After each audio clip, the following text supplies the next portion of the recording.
Saudara-saudari terkasih dalam Kristus, hari ini Rabu 24 Agustus 2022 merupakan pesta Santo Bartolomeus, Rasul. Bacaan dibawakan oleh Patricia Yuwono, Mazmur dilantunkan oleh Agustinus Ronald, dan renungan ditulis oleh Birgita Farida. Selamat menekuni Sabda Allah. Marilah kita semakin mengasihi, semakin peduli, dan bersaksi.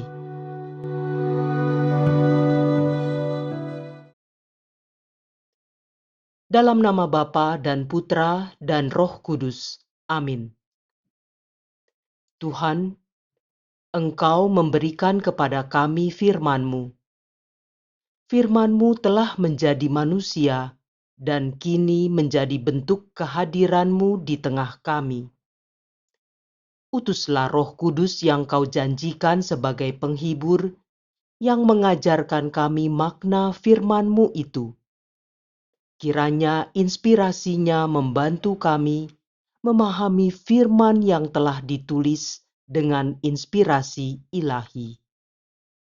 Jadikan pula kami melalui hembusan roh-Nya, tanah-tanah yang subur bagi pertumbuhan firman-Mu, hingga menghasilkan buah berkelimpahan. Demi Kristus Tuhan dan pengantara kami. Amin. Bacaan dari Kitab Wahyu, bab 21, ayat 9b sampai 14. Aku, Yohanes, mendengar seorang malaikat berkata kepadaku, "Marilah ke sini, aku akan menunjukkan kepadamu pengantin perempuan mempelai anak domba."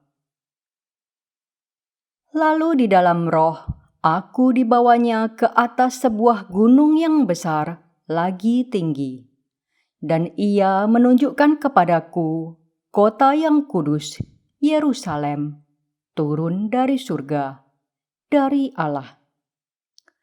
Kota itu penuh dengan kemuliaan Allah, dan cahayanya sama seperti permata yang paling indah, bagaikan permata yaspis, jernih seperti kristal.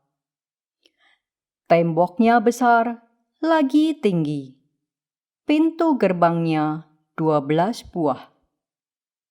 Di atas pintu-pintu gerbang itu ada 12 malaikat, dan di atasnya tertulis nama ke-12 suku Israel. Di sebelah timur terdapat 3 pintu gerbang. Di sebelah utara, 3 pintu gerbang. Di sebelah selatan, 3 pintu gerbang. Dan di sebelah barat, 3 pintu gerbang. Tembok kota itu mempunyai 12 batu dasar, dan di atasnya tertulis nama ke-12 rasul anak domba. Demikianlah sabda Tuhan.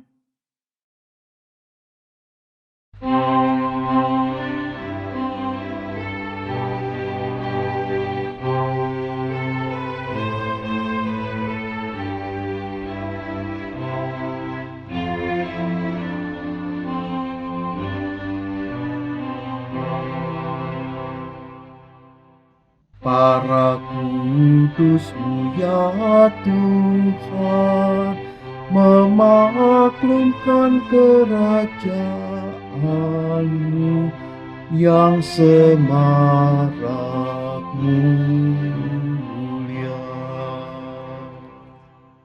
Segala yang Kau jadikan akan bersyukur kepadamu ya Tuhan.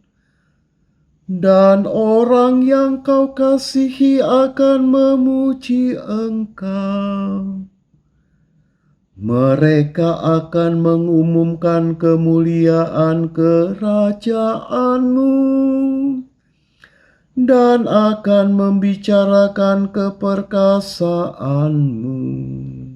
Para kudus-Mu ya Tuhan, memaklumkan kerajaan-Mu yang semarak mulia. Mereka memberitahukan keperkasaan-Mu kepada anak-anak manusia dan memaklumkan kerajaan-Mu yang semarak mulia. Kerajaan-Mu ialah kerajaan abadi, pemerintahan-Mu lestari melalui segala keturunan. Para kudus-Mu ya Tuhan, memaklumkan kerajaan-Mu yang semarak mulia. Tuhan itu adil dalam segala jalannya dan penuh kasih setia dalam segala perbuatannya. Tuhan dekat pada setiap orang yang berseru kepadanya, pada setiap orang yang berseru kepadanya dalam kesetiaan. Para kudus-Mu ya Tuhan, memaklumkan kerajaan-Mu yang semarak mulia.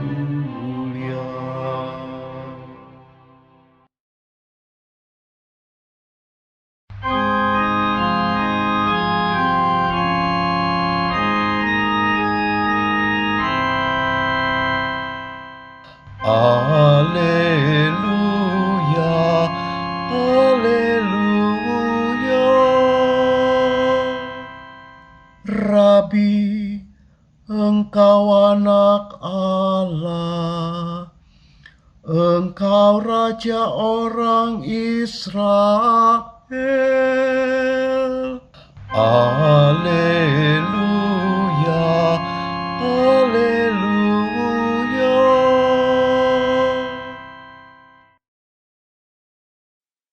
Inilah Injil suci menurut Yohanes, bab 1, ayat 45 sampai 51.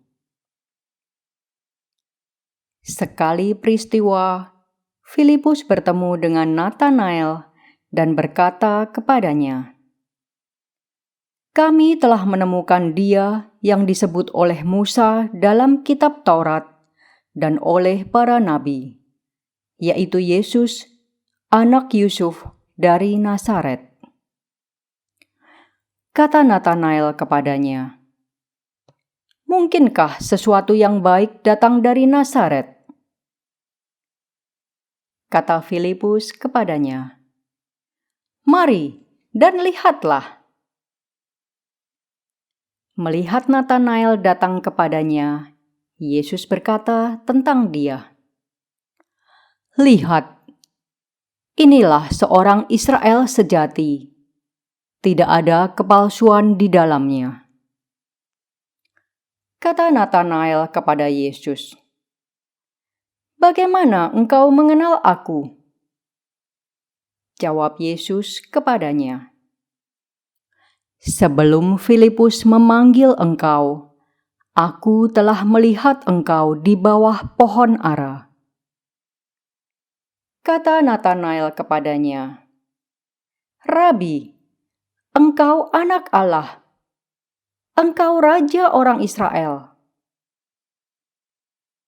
Yesus menjawab, katanya, "Karena aku berkata kepadamu, aku melihat engkau di bawah pohon ara, maka engkau percaya?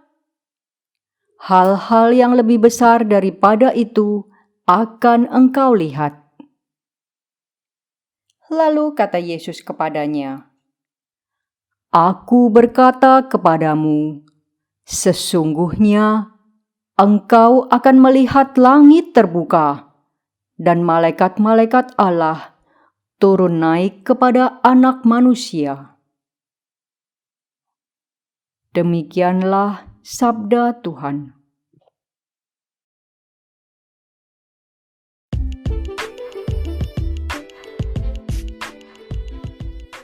Menjadi Kristiani sejati yang duduk di bawah pohon ara. Renungan dibawakan oleh Maria Monica.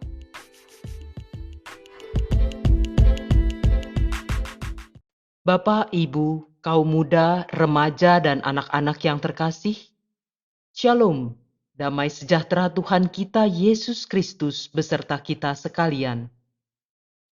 Setiap tanggal 24 Agustus, Gereja Katolik merayakan pesta Santo Bartolomeus yang dikenal juga sebagai Nathanael. Nathanael adalah salah satu dari murid-murid pertama Yesus. Ia diperkenalkan kepada Yesus oleh Filipus. Ia adalah murid pertama yang dapat mengenali dan mengakui Yesus sebagai anak Allah setelah Santo Yohanes Pembaptis. Pada bacaan Injil, Yesus mengatakan bahwa Nathanael adalah seorang Israel sejati dan tidak ada kepalsuan di dalamnya. Yesus dapat mengenali Nathanael sebagai seorang yang jujur, tulus, dan tanpa tipu daya atau kepalsuan. Mengapa Yesus mengatakan hal itu kepada Nathanael? Nampaknya Yesus ingin membandingkan Nathanael dengan Yakub yang nama lainnya adalah Israel. Seperti kita ketahui, Yakub menipu ayahnya Ishak karena ia ingin mencuri hak kesulungan dari Esau, kakak kandungnya. Yesus juga mengatakan bahwa ia telah melihat Nathanael duduk di bawah pohon ara sebelum Filipus membawanya kepada Yesus. Di bawah pohon ara adalah sebuah ungkapan Yahudi untuk menggambarkan seseorang yang sedang mempelajari sabda Allah dalam kitab suci. Di bawah pohon ara, seseorang merenungkan sabda Allah dan berdoa. Pohon ara adalah lambang berkat Allah dan damai sejahtera dari Allah. Pohon ara memberikan naungan dari panas terik sinar matahari dan memberikan tempat yang sejuk bagi seseorang untuk merenungkan atau memeditasikan sabda Allah. Nathanael adalah seorang Israel yang sejati. Ia dengan tulus mempelajari hukum Taurat dan melakukannya dengan jujur dan tanpa kepalsuan.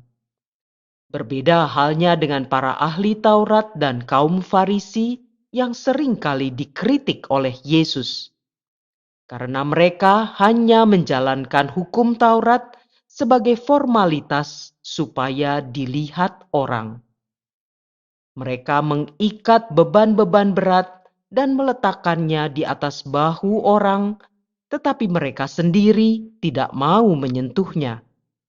Matius bab 24 ayat 3 sampai dengan ayat 4. Nathanael sungguh mengimani janji Allah yang tertulis dalam kitab Taurat. Oleh karena itu, ia menantikan dengan rindu penggenapan janji Allah akan kedatangan seorang Mesias. Hal inilah yang membuat hatinya terbuka pada saat bertemu dengan Yesus. Ia dengan cepat dapat mengenali sekaligus mengakui bahwa Yesus adalah anak Allah dan Raja orang Israel. Menanggapi iman dan pengakuan Nathanael, Yesus menjanjikan kepada Nathanael bahwa ia akan melihat hal-hal yang lebih besar lagi. Dan memang apa yang dikatakan oleh Yesus sungguh dialami oleh Nathanael selama hidupnya. Ia telah melihat kuasa Allah turun ke atas dunia. Hal-hal yang menakjubkan, mengherankan, di luar batas kemampuan manusia dan melawan hukum alam, semuanya telah dikerjakan oleh kuasa Roh Kudus dengan sempurna di dalam diri Yesus Kristus. Ia melihat Yesus membuat begitu banyak mukjizat, membangkitkan orang mati, mengusir roh-roh jahat, dan mengajar di depan ribuan orang. Ia juga melihat kuasa Roh Kudus dicurahkan dan bekerja dalam diri para rasul. Para rasul bahkan telah melakukan hal-hal yang lebih besar lagi dari apa yang dikerjakan oleh Yesus sendiri. Injil Yohanes bab 21 ayat 2 juga mencatat bahwa Nathanael menyaksikan penampakan Yesus setelah kebangkitannya di pantai Danau Tiberias. Pada akhirnya, Yesus juga mengatakan bahwa Nathanael akan melihat langit yang terbuka dan malaikat-malaikat Allah turun naik kepada Anak Manusia. Apakah maksud perkataan Yesus ini? Di sini Yesus menunjuk kepada penggenapan mimpi dari Yakub yang dapat kita temukan di kitab Kejadian bab 28 ayat 12. Maka bermimpilah Yakub. Di bumi ada didirikan sebuah tangga yang ujungnya sampai di langit, dan tampaklah malaikat-malaikat Allah turun naik di tangga itu. Dalam mimpi Yakub, ia melihat sebuah tangga yang menghubungkan langit dan bumi. Yesus ingin membuka misteri mengenai sebuah tangga tersebut kepada Nathanael. Ia ingin mengatakan bahwa tangga tersebut sesungguhnya telah digenapi di dalam dirinya. Kristus sendirilah tangga yang dimaksudkan di dalam mimpi Yakub itu. Kristus sendirilah yang akan menghubungkan kembali surga dan bumi yang selama ini terpisah. Ia adalah imam besar agung kita. Ia menjadi mediator agung, menjadi tangga atau jembatan antara surga dan bumi. Dengan turunnya Kristus ke dunia, pintu surga terbuka bagi kita agar kita dapat naik ke surga melaluinya. Dengan iman, ketaatan, dan ketulusan Nathanael, Allah telah memberikan rahmat-Nya untuk melihat hal-hal besar yang begitu mengagumkan di sepanjang kehidupan Nathanael. Meneladani Nathanael yang adalah seorang Israel sejati, kita sendiri diajak untuk menjadi seorang Kristiani yang sejati. Mari kita refleksikan beberapa pertanyaan untuk permenungan kita hari ini. Apakah kita seperti Nathanael yang duduk di bawah pohon ara dengan setia mempelajari dan merenungkan firman Allah? Apakah kita taat melakukan kehendak dan perintah Allah serta melakukannya dengan ketulusan dan kerendahan hati, bukan sekadar formalitas untuk dilihat orang? Kiranya dengan pertolongan Roh Kudus, kita dapat terus bertumbuh menjadi seorang Kristiani yang sejati, sehingga seperti Nathanael, kita pun akan diperkenankan menikmati janji Kristus untuk melihat hal-hal besar dalam hidup kita. Dan pada akhirnya, kita juga akan melihat surga yang terbuka bagi kita, sehingga kita bisa masuk dan tinggal di dalamnya. Berkat Tuhan senantiasa menyertai kita semua. Marilah kita berdoa. Bapa yang Maha Rahim, Kami bersyukur atas rahmat keselamatan yang Kau anugerahkan bagi kami umat-Mu. Melalui Kristus, Engkau telah membuka jalan bagi kami ke surga, agar kami dapat menikmati kehidupan kekal bersama-Mu dan para kudus-Mu. Bimbinglah kami dengan perantaraan Roh Kudus-Mu, agar kami dapat menjadi seorang Kristiani yang sejati, yang mau terus merenungkan firman-Mu dan melakukannya dengan tulus, taat, dan setia. Kami berdoa agar kiranya seperti Nathanael, kami pun dapat membawa jiwa-jiwa kepada pengenalan akan Kristus sebagai anak Allah dan juru selamat dunia, sehingga semakin banyak lagi jiwa-jiwa yang akan melihat hal-hal besar dalam hidup mereka dan memuliakan nama-Mu. Demi Kristus Tuhan dan pengantara kami. Dalam nama Bapa dan Putra dan Roh Kudus. Amin.